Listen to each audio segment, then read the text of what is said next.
Welcome back to ASD, A New Perspective, the podcast show where we help you understand the mind of your child, and we encourage you that growth for your child is possible. I'm Kat Lee. Let's listen in. Such an important topic, and one I think people don't start talking about early enough, if I can be so bold to say, which is a very popular topic with parents with transitioning into adulthood. And I say I don't think people, parents and others as well, start thinking about early enough, because I tend to hear about this myself as a consultant vocally, we'll say, when the children are around 13, 14, 15 years old. And what I tell parents much earlier than that is we need to start thinking about that earlier. What do you say? That's exactly what I say. And I find that the reason parents don't think about it earlier, although they think about it with their typically developing children when they're pregnant. It's like, oh, I think she's going to be the CEO of a company, or I think he's going to play the violin and be first chair in the London. People have these thoughts about their children from the very beginning, but when they get that diagnosis of autism, there's a reset button that occurs. And rather than continuing with their dreams and saying, how do I get my children there? And of course, we all know our children have minds of their own. And so they're going to decide what they want to do. But we still, when they're little, we think, I have to get violin lessons for him, and I want to make sure that her preschool works on this. We still think about those dreams when we begin to provide experiences for our children. But when that diagnosis of autism comes along, it's a reset button, and frequently people think, my dreams are shattered. I no longer have dreams for my children. Now, you and I know, Catherine, that those dreams continue to exist. They need to continue to exist. We need to have them as a focal point. And in having them as a focal point, you and I as consultants will say to parents, what do you want for your child? And because they've had this reset button, they'll say, oh, I want to hear him say mommy, or I want him to be able to go to school, or I want him to be able to maybe drive a car. But they have these very limited ideas about what their child might accomplish. The people who are really thinking ahead will say, I hope he can have a friend. But what you and I know is that we have to be thinking about, where's the child going to be at age 21? What are the relationships going to look like? What's the flexibility going to look like? And what's the independence going to look like? And if we don't keep that in mind, then we're not going to get the child where he can be. And that transition into adulthood is going to be a jarring, it's going to be this jarring thing that happens to the family and the child. Oh, what are we going to do now? So for me and for you, when we're working with parents, we start building in what needs to be available for that child from the very first days we work with him as an infant, as we would with a typically developing child. It's not that different. One of the things I think is hard as you speak is it feels like parents get mental, I'm going to call them roadblocks, mind blocks to thinking about the future. I thought what you said about I want them to say mama, I want them to be able to do this. That's very short-term thinking, but so understandable. It is understandable. And I think part of the reason the short-term thinking occurs is because of misinformation about what autism is and what you need to work what you need to work on. So some of the children are, born talking. Some children have different abilities with language. And what we see is that probably every child we see is a little bit different. And so knowing how to analyze where a child is and how to get him on this growth-seeking mental pathway is what we have to work on. And we know how to do that. The good news is we actually know how to do it. And what we work on, everything that employers are looking for when a child's 21. Which is such an interesting way to think about our work, but it's so true. We're taking the long vision. It reminds me of, as I have my clients think about what we call mission statements. Sometimes I call them vision, depending on how the parents best look at things, but trying to get beyond right now, trying to get, a year up the road, 5 years up the road, 10 years up the road. And as we say, those mind blocks kind of can get in the way of their thinking. So sometimes we really have to kind of push them to think about, how were you thinking about this when you were pregnant? Yeah. Yeah, and I feel like there's a lot of good information out there, particularly if we look outside the field of autism.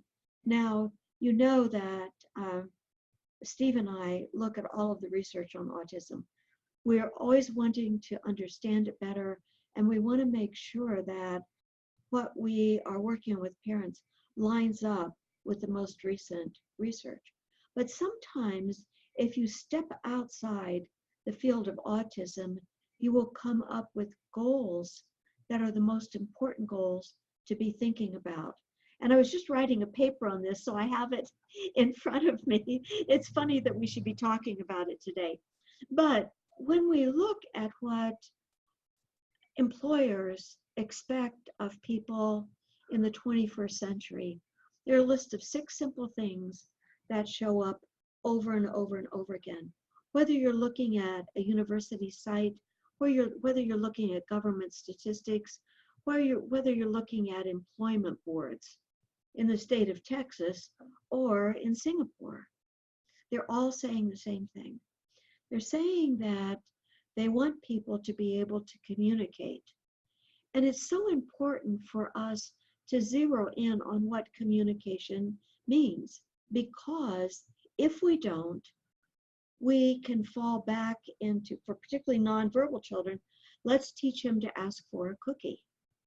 Well, that's clearly getting a need met, but it's not looking at the kind of communication that has to be developed for someone to be independent on the job.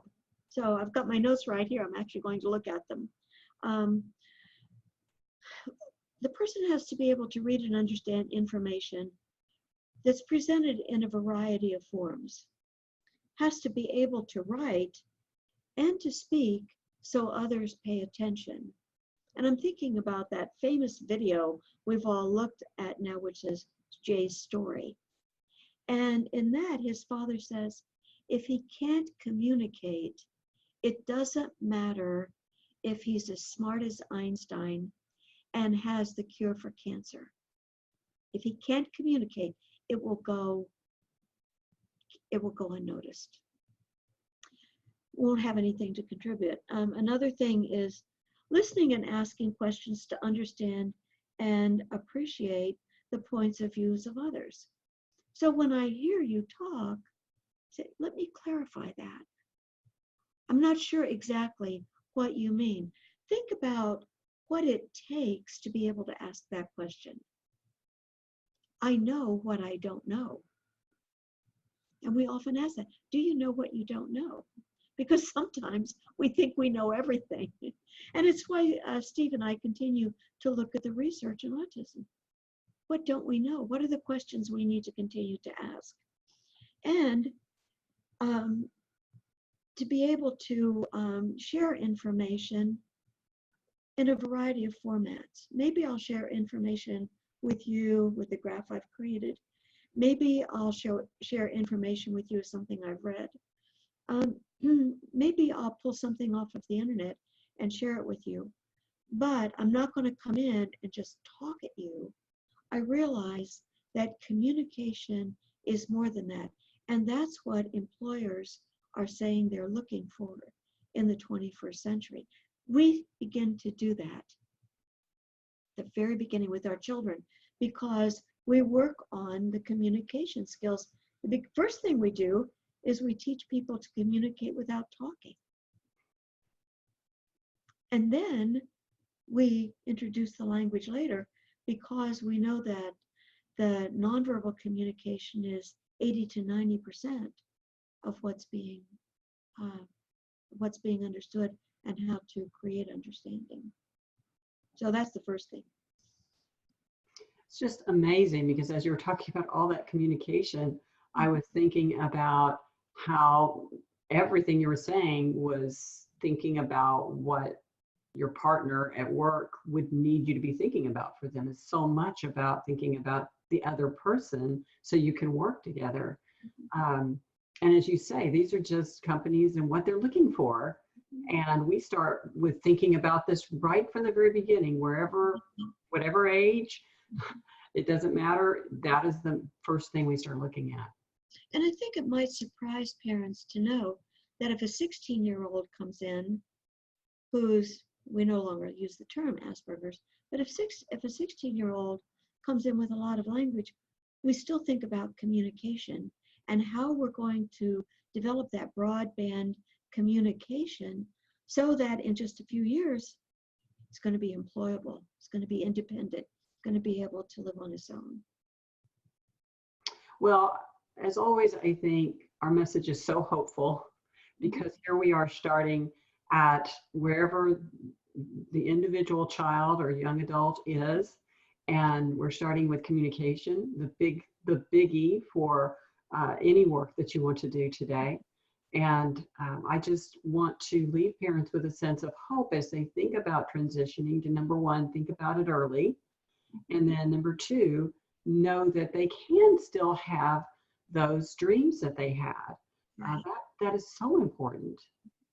And I think as we establish the guiding relationship for the parents, and their parents are helping their child to become a good apprentice, they have in mind, these are the things that I'm helping my child do. And even though we don't say, we're going to walk in for a job interview next week, when you have a 4-year-old, the areas of communication, thinking and solving problems, ability to be adaptable, to learn continuously and on the spot, and to rethink and continue to learn, to work with others, and then the ability to plan and analyze and monitor what's going on.